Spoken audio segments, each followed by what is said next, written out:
पाकिस्तान और अफगानिस्तान के बीच एक बार फिर तनाव चरम पर पहुंच गया है। शनिवार और रविवार की दरमियानी रात पाकिस्तान ने अफगानिस्तान सीमा के पास आतंकियों के ठिकानों पर एयर स्ट्राइक की। पाकिस्तान का दावा है कि यह हमले हाल ही में उसके भीतर हुए फिदायीन हमलों के जिम्मेदार आतंकियों के खिलाफ किए गए हैं। वहीं अफगानिस्तान ने इसे अपनी जमीन पर हमला बताते हुए कड़ा विरोध जताया है।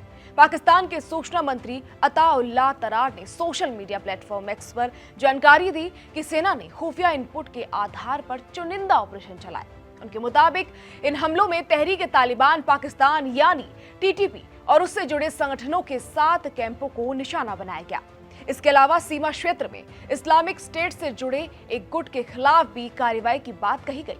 हालांकि पाकिस्तान ने साफ तौर पर यह नहीं बताया कि हमले किस सटीक स्थान पर किए गए।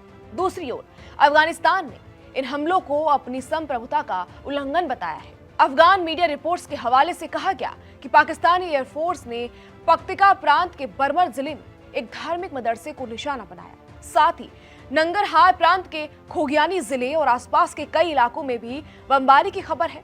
अफगान सरकार का दावा है कि इन हमलों में 19 आम नागरिकों की मौत हुई है, जिनमें महिलाएं और बच्चे भी शामिल हैं। लेकिन इस खबर में एक बड़ा मोड़ आया है। ताजा रिपोर्ट्स के मुताबिक तालिबान अधिकारियों ने अब ये स्वीकार किया है कि पाकिस्तान के इस हमले में कम से कम 28 टीटीपी लड़ाके मारे गए हैं। ये जानकारी इसलिए अहम है क्योंकि पहले तालिबान सिर्फ आम नागरिकों के हताहत होने की बात कह रहा था, लेकिन अब आतंकियों के मारे जाने की पुष्टि से पाकिस्तान के दावों को बल मिलता दिख रहा है।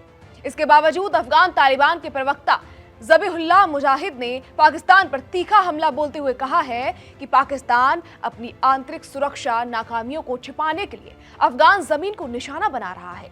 उन्होंने चेतावनी दी कि ऐसे कदम क्षेत्र में हालात और बिगाड़ सकते हैं। अफगानिस्तान ने यह भी कहा है कि वो इस हमले का जवाब देने का अधिकार सुरक्षित रखता है। अब सवाल है कि आखिर पाकिस्तान ने यह कदम आखिर उठाया क्यों? दरअसल पिछले कुछ हफ्तों में पाकिस्तान के खैबर पख्तूनख्वा प्रांत में कई बड़े आतंकी हमले हुए हैं। बाजौर जिले में एक आत्मघाती हमले में 11 सैनिकों और एक बच्ची की मौत हो गई थी। वहीं बन्नू जिले में हुए एक अन्य हमले में 2 सैनिक, जिनमें एक लेफ्टिनेंट कर्नल भी शामिल थे, मारे गए। पाकिस्तान की सेना के मीडिया विंग ISPR के मुताबिक इन हमलों के पीछे टीटीपी का हाथ था। पाकिस्तान का आरोप है कि टीटीपी नेतृत्व अफगानिस्तान की जमीन का इस्तेमाल पाकिस्तान में हमले करने के लिए कर रहा है। गौर करने वाली बात यह है कि टीटीपी और अफगान तालिबान अलग अलग संगठन हैं, लेकिन दोनों के बीच वैचारिक और रणनीतिक निकटता मानी जाती है।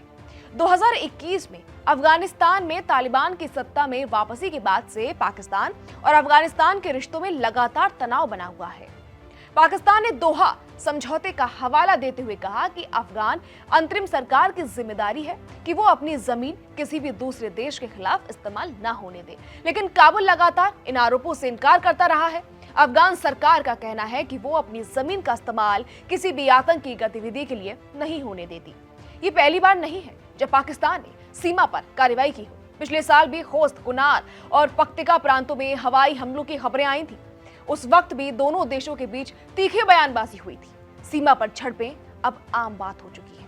फिलहाल स्थिति बेहद संवेदनशील बनी हुई है।